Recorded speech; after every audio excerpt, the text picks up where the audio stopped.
Hello সবাইকে। তো আজকের ভিডিওটা তোমাদের কমেন্টে রিপ্লাই দিতে করা।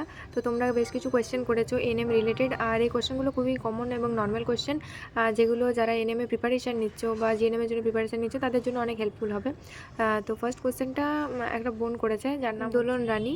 ও কোয়েশ্চেনটা করেছে যে 2026-28 যদি আমি ট্রেনিং করি তাহলে কি অবশ্যই চাকরি পাবো?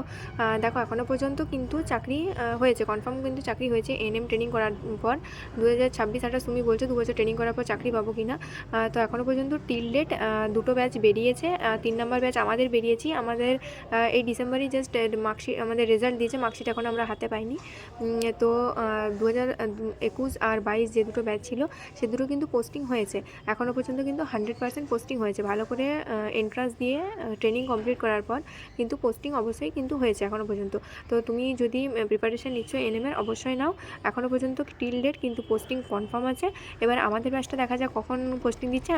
আমার তোমাদেরকে কিন্তু সেই হিসেবে আপডেট দেবো সেই রিলেটেড। আমার একটা পার্সোনাল ওপিনিয়ন যে গভর্নমেন্টে আমি যেটা মানে অ্যানালাইসিস করে আমি যেটা বুঝেছি, যে গভর্নমেন্ট যখন রিক্রুটমেন্ট করে মানে যতটা ওদের প্রয়োজন থাকে সেই মতোই কিন্তু ওরা সিট ভ্যাকেন্সি বের করে। মানে যখন এন্ট্রান্সের জন্য সিট ম্যাট্রিক্সটা দেওয়া হয়, যতটা পর্যন্ত এনএমের ওদের সিট ফাঁকা থাকে ততটাই কিন্তু ওরা ভ্যাকেন্সি বের করে এবং সেই অনুযায়ী রিক্রুটমেন্টটাও হয়। কারণ এটা কোনো প্রাইভেট ইনস্টিটিউশন নেই, প্লাস প্রাইভেটে কোনো এনএম চাকরি এমনিতেও করেও না বা হয়ও না।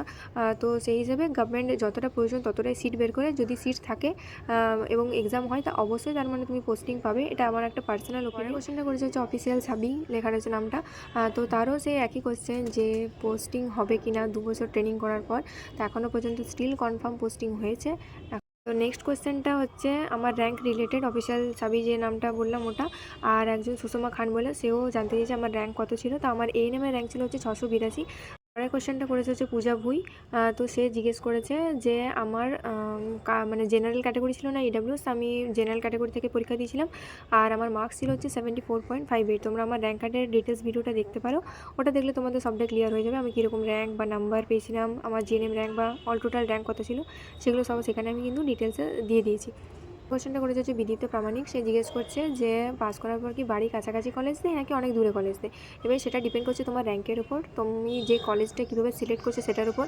যে কলেজটায় তুমি চান্স নিতে চাইছো সেটাকে অবশ্যই সেগুলোকে ফার্স্টের দিকে রাখতে হবে কাউন্সিলিং করার সময়, যাতে সেগুলোতে তোমার চান্স বেশি থাকে। কারণ আপগ্রেড যদি তোমার অনেক দূরের একটা কলেজ ফার্স্টেই রাখলে, ঠিক আছে, তাহলে আপগ্রেড করলে তো তার উপরে তো যেতে পারবো না। 1 নাম্বার যে কলেজটা রাখছো সেটাতে তার উপরে তো যাওয়া সম্ভব নয়। তাহলে যে কলেজে তুমি চান্স নিতে চাইছো যে বাড়ির কাছে হোক সেই কলেজটাকে ফার্স্টে রাখবে। তারপর সেই অনুযায়ী বাড়ির কাছ থেকে ডিস্টেন্স অনুযায়ী সাজিয়ে পরপর দিতে হবে। এবং এরপর তোমার র্যাঙ্ক আর নাম্বার বেসিসে বা সিট কতগুলো ফাঁকা আছে বা কীরকম কী হচ্ছে কাউন্সিলিং, সেই হিসেবে কিন্তু মানে কলেজ কিন্তু তোমরা অ্যালটমেন্ট হয়। তোমার যদি র্যাঙ্ক ভালো থাকে এবং সেই কলেজে সিট অ্যাভেলেবেল থাকে তোমার র্যাঙ্ক অনুযায়ী, তাহলে কিন্তু তুমি বাড়ির কাছাকাছি পাবে। আর যদি র্যাঙ্ক অনেক দূরে হয় বা সিট তোমার বাড়ির কাছে কলেজে যেটা সেটা ধরো র্যাঙ্ক অতটা যায়নি, তোমার র্যাঙ্ক যদি অনেক দূরে হয় বা অতটা যদি র্যাঙ্ক না যায়, তো তখন দূরে কলেজে হওয়ার চান্স থাকে আর কি। তো পরের কোশ্চেনটা করেছে সোমারানী মাহাতো। জিজ্ঞেস করেছে যে আমি কোথায় কোচিং করেছিলাম, অনলাইন না অফলাইন। তো আমি অনলাইনেই কোচিং করেছিলাম, যেহেতু আমার সময় ছিল না অফলাইনে কোচিংয়ে যাবার। তো অনলাইনে কোচিং নিয়েছিলাম যে ইউটিউব চ্যানেলটা, সেটা হচ্ছে যে এক্সাম অ্যালবাম। তো তোমরা ওখান থেকেও নিতে পারো বা যেখানে তোমাদের পছন্দ, যে যাদের ক্লাস তোমাদের ভালো লাগে, অনেক চ্যানেল আছে, সেখান থেকেও তোমরা কিন্তু কোচিং নিতে পারো। রিমা মাঝি কোশ্চেনটা করেছে যে তুমি কোন কলেজে ট্রেনিংটা করেছো। আমি রঘুনাথপুর এনটিএস রঘুনাথপুরে করেছি, যেটা রঘুনাথপুর পুরুলিয়া ডিস্ট্রিক্টে। তো ওখানে আমার ট্রেনিংটা হয়েছে। আমার ট্রেনিং কমপ্লিটও হয়ে গেছে, এবার রেজাল্ট বেরিয়েছে, মার্কশিট আনা বাকি।